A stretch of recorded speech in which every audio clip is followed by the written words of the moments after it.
Hello and welcome back to the DIPG podcast. I'm Dr. Marcelo Ortigal.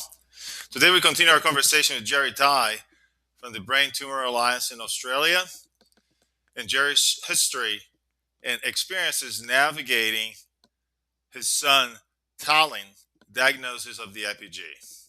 In this part two, Gerry talks about the various Facebook DIPG groups that he created and manages, the differential treatments between children and adults diagnosed with DIPG, and a variety of other issues related to this terrible brain tumor. You send us your questions or comments to our email at thedipgpodcast@markjourner.org.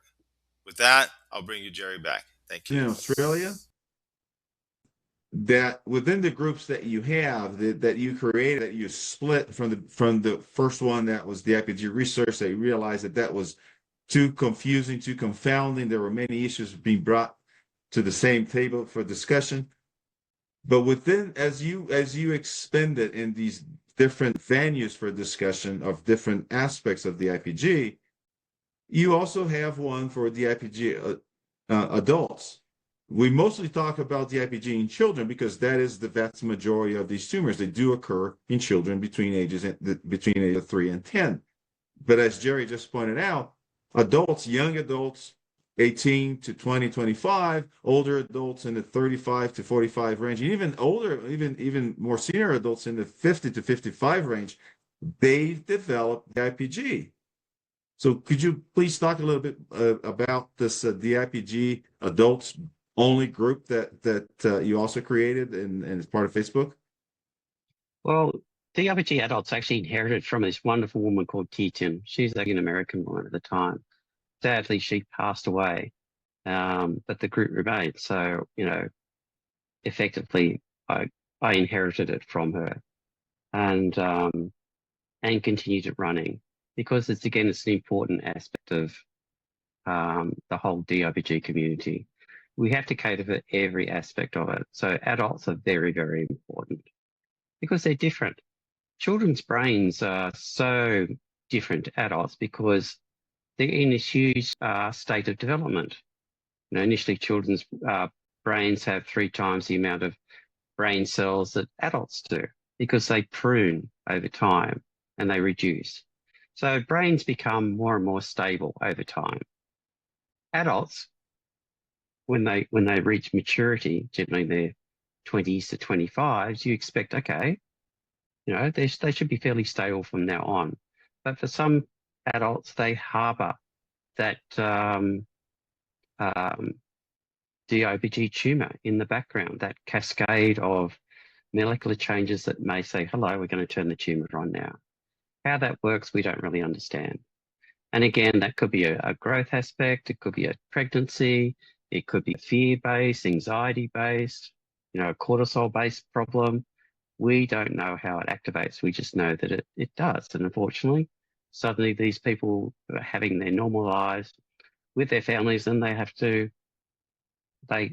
fall over or their sight doesn't work or they have mini strokes or something like that. And they find out then, oh, okay, I've got a brain tumor. So adults over time are treated differently to children because they are different. The drugs that they use in the adult population are going to be different for children.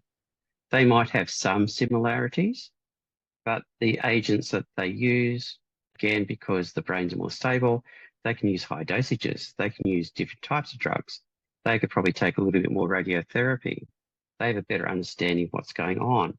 Whereas children, they rely directly on their parents to actually articulate, to find out what's going on for them, to actually choose a medical pathway. It's very, very different.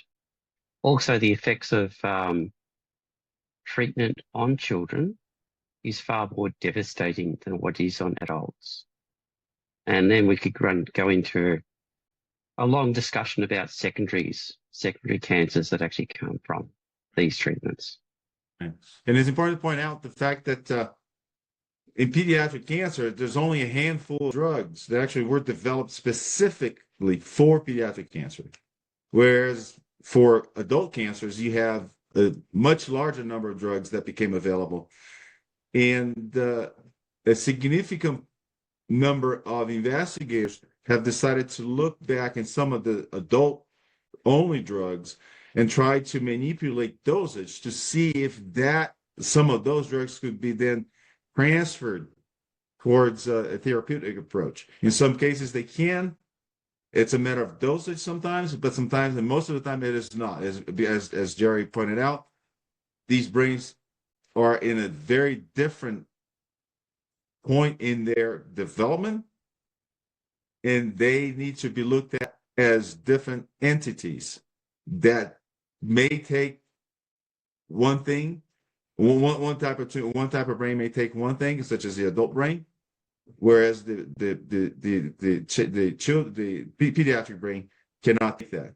It's going to be too damaging for that particular brain, and thus a drug that is available in adults cannot be applied directly to the pediatric population.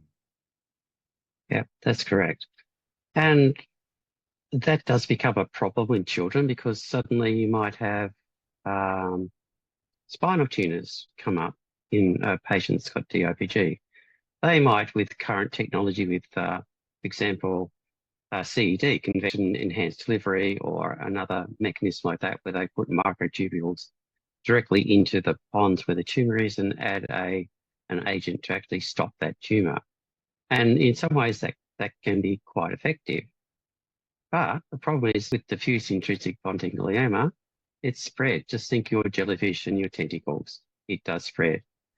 And also with radiotherapy is sometimes you will get secondaries from radiotherapy. The main problem these days is we're actually looking at circulating tumor debris as well from treatments. And that can come into sterile areas like cerebral spinal fluid, through the ventricles, down through the spine.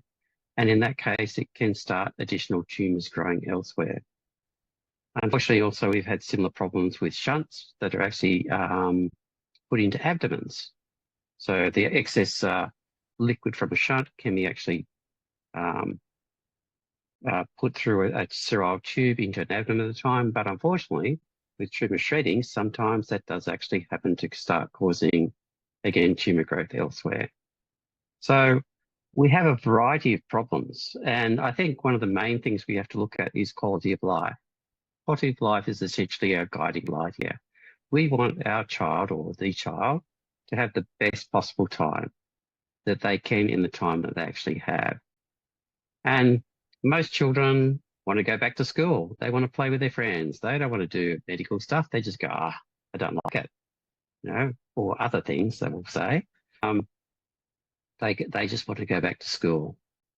And this is our goal. And as a parent, one of the most difficult things to have a discussion with another parent is when to say enough is enough. When do you say, okay, what is the quality of the life of your child? And we have these discussions quite a lot in DIPG parents because, it's a hugely difficult decision as a parent to say, it's okay to let my child go. As a parent, we had 13 weeks. And one of the things I reflect on that quite a lot was that it was quick. It was so quick, from running around normally to nothing in 2 days to death in 13 weeks. And of course, I want more time with my child. I would love years. I'd love a lifetime with my child. But I look and I see and I look at what happens with some children and they suffer. The treatments, the journey, there's so much suffering. And there's that, yes, I want them to live. And no, I want them to have a quality of life where they actually just go peacefully. It's a really difficult decision.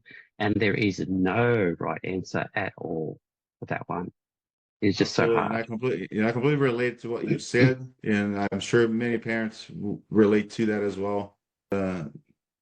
Life is precious, and when we see our children die, it's like the universe is gone out of whack.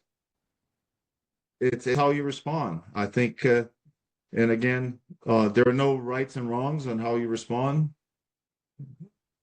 but hopefully, the discussions that we are having and the DIPG podcast will bring about some perspective to the way that we who are DIPG survivors, DIPG parents, need to consider.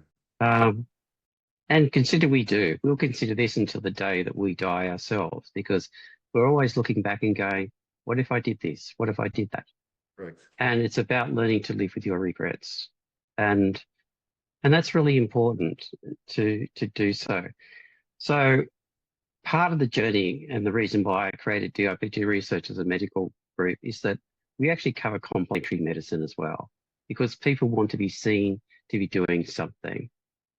And so we are quite strict in how it actually works. And if it's got any beneficial, even if it is symptomatic relief, that is fine. You know, if it's a total scam or I think a scam is a good word for it, then we will shoot it down. Absolutely. We are really, really strict in that regards. And unfortunately, the other thing too is because we are a global group, we deal with people all the way around the world. Different countries have different abilities to throw resources at this problem with their children. And you could go to a first world country, developed country like the US, like Australia, or Europe, and even so much China these days. And you could have a completely different pattern of treatment or ability to get treatment as compared to somebody in the Philippines who they're lucky enough to get a bottle of oxygen to take home so that their child can breathe. So yeah, we'll cover everything from Chinese herbal medicine to sea cucumber to anything that actually gives symptomatic relief, like CBD oil in children. You know, everything has a place. But what is important, but it's important to point out that most of these approaches, they provide some relief. And I agree with you, it kind of may provide slightly better quality of life, at least temporarily. But it's important to point out that to the community, to the DIPG parents, there are no silver bullets. We know the DIPG is the monster that it is because it can't develop resistance. It can't evade most of the single types therapies that have been thrown at it.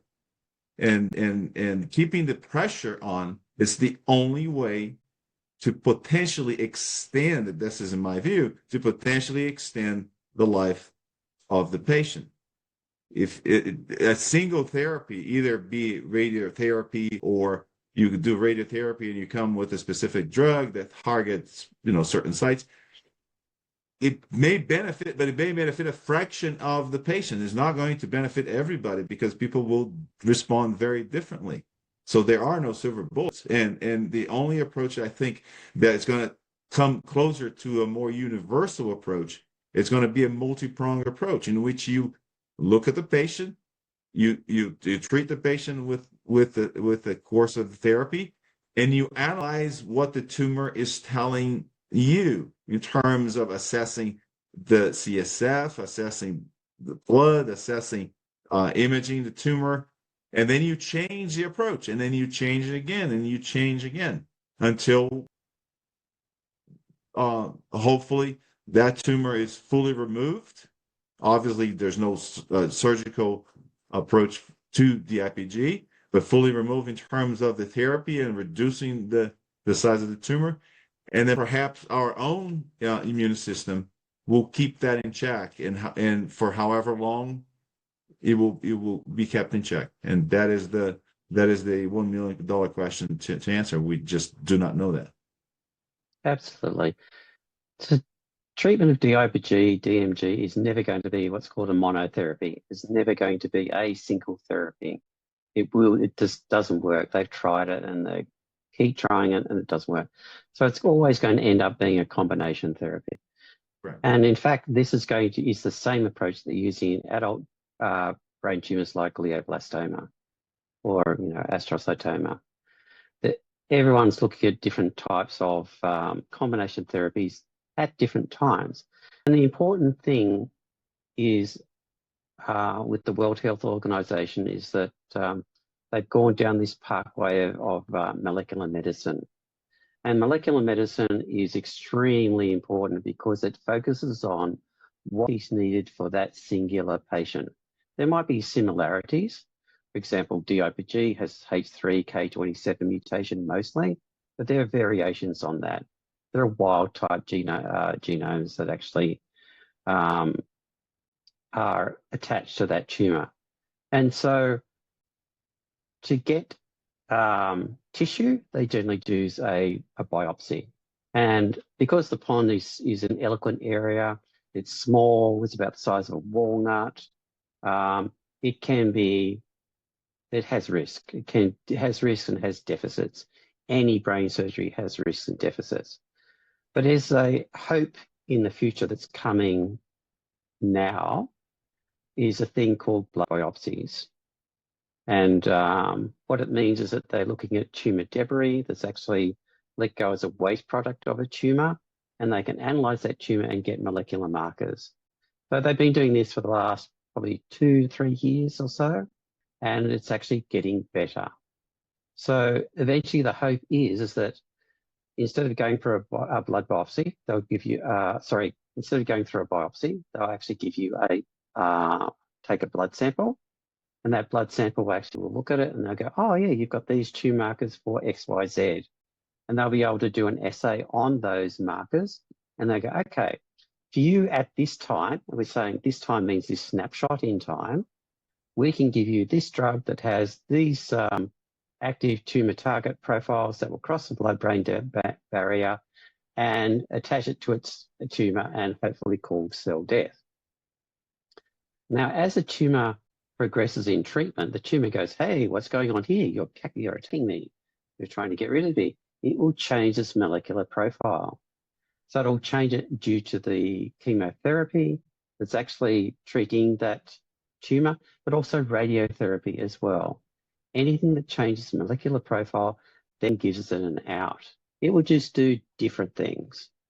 So the brilliant thing about blood biopsies or CFS is that it'll actually eventually be able to give you a status or a view in motion to say, okay, last month your tumor was this. Now the molecular profile is that. So now we can adjust our targeting to use either a different agent to attack the tumor now. And the other thing with molecular testing these days, and they do a whole lot of robotic testing, is that they'll use current chemical compounds that could be used for breast cancer, prostate cancer, melanoma, some sort of immunotherapy drug. They could actually use it and match it to your tumor profile because they already know the profile of these drugs. So you might get a drug from somewhere else, in combination with something else to actually attack your tumor at the time.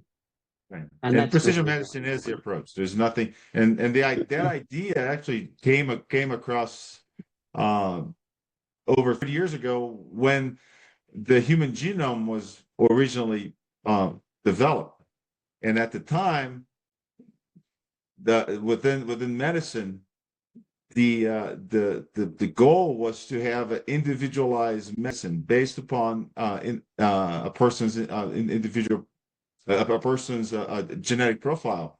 Now you can transfer that same idea into tumor therapy because tumors will have very different profiles, as Gerry mentioned. There are many things related to the microenvironment of the tumor as well that is different between one individual and the next.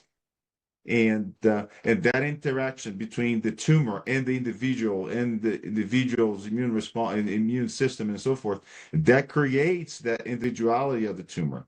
And as the tumor responds to therapy, it has these markers that are released in the bloodstream, and you can chase them you can chase after them, and you identify, and you can kind of create a scenario as where it was, now where it is, and potentially where it's going to be, and you can trace that continuously, and then change the therapy as the tumor responds to the previous therapy. Yeah, that's correct. Because previously and currently our gold standard is an MRI. And the thing is, with a resolution of an MRI, you've got this thing called pseudo-progression. So you might look at the margins of an MRI, look at the pons, for example, and just go, oh, yeah, okay. So we've got this bit of blurry stuff happening over here that's new. And we don't know whether or not that's actually going to be a treatment process or whether or not that's actually going to be growth.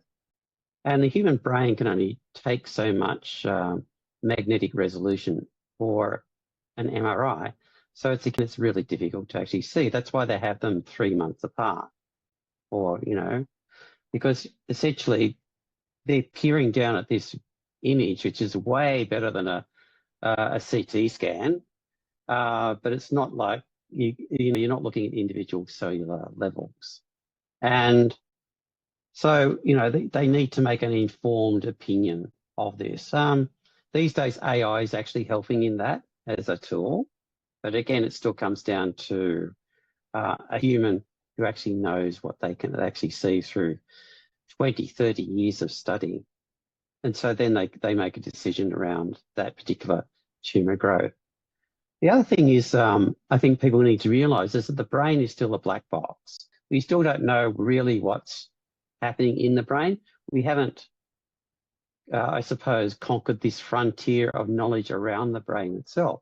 It's always popping up with new things. For example, a tumor generally needs energy.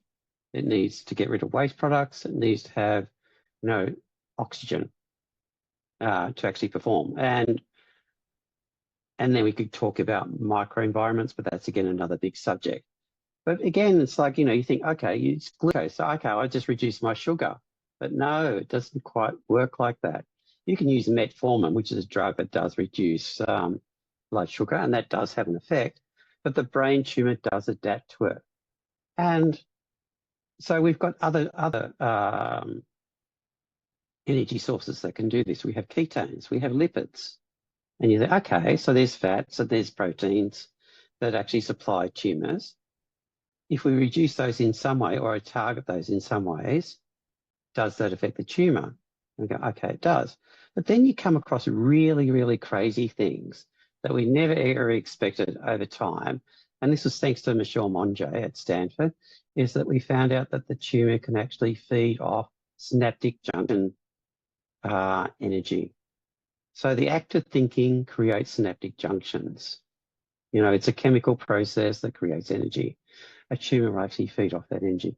We did not know this. We had no idea. So a tumor it's using any way possible to survive. So it's trying to get it's energy, it's food from whatever sources it literally can grab, and the closest source it can grab are the neurons which surrounds the tumor. So it's going after the neurons and collecting and making these new connections with the neurons that themselves are making connections with each other. It's a very fascinating study, and yes, and Michelle's lab did a wonderful job unraveling that aspect of the physiology and the anatomy of the tumor that no one had any idea.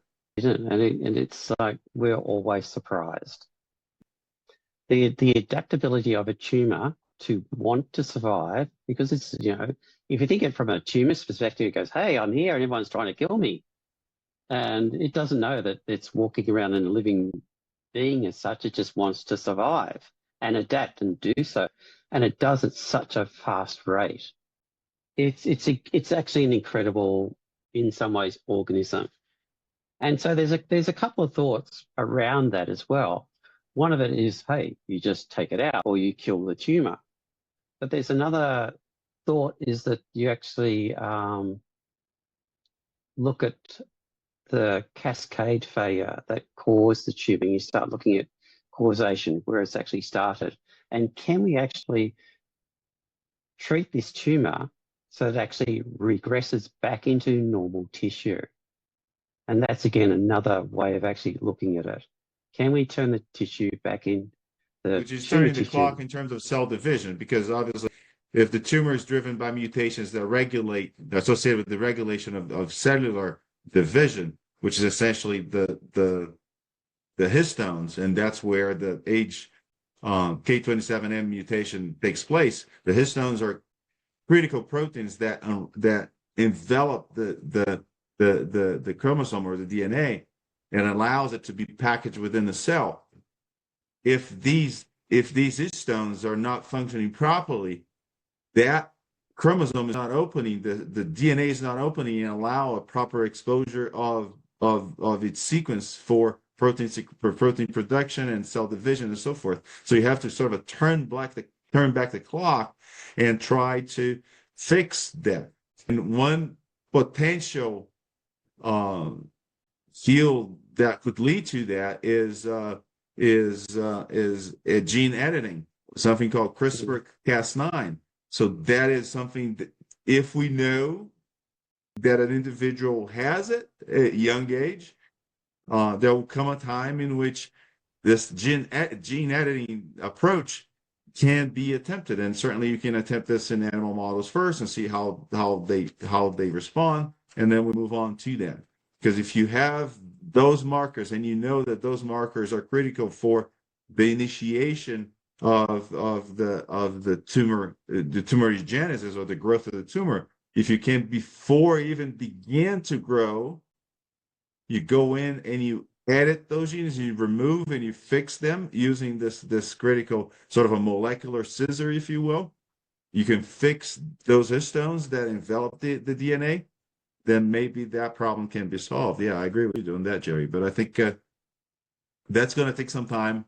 We might get there one day, likely not in my lifetime, but I think it's a possibility. It's something to think about, and scientists are looking very carefully into those possibilities.